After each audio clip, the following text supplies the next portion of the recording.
Thanks, Jordan. Now, it's no secret that there's a lot being discussed down in Austin, and after the last election, a few bills aim to make adjustments to future voting requirements. And today I spoke to an A&M student who says voices like his need to be taken seriously.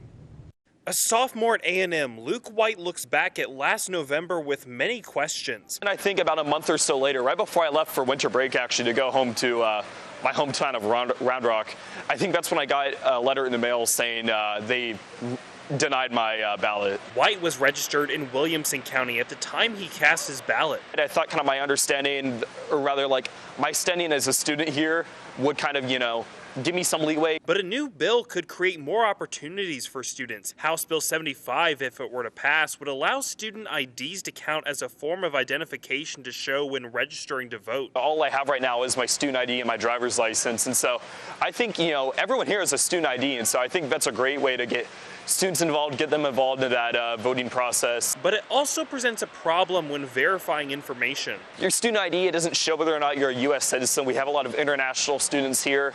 And so understandably, you'd want the student ID to show whether you're eligible to vote or not by those standards. But White says that students need to be taken seriously before the next election cycle. I think for me, part of the voting process is understanding the perspective of students. A fine line to walk as state leaders try to get more young people at the polls while still making elections as secure as they can be.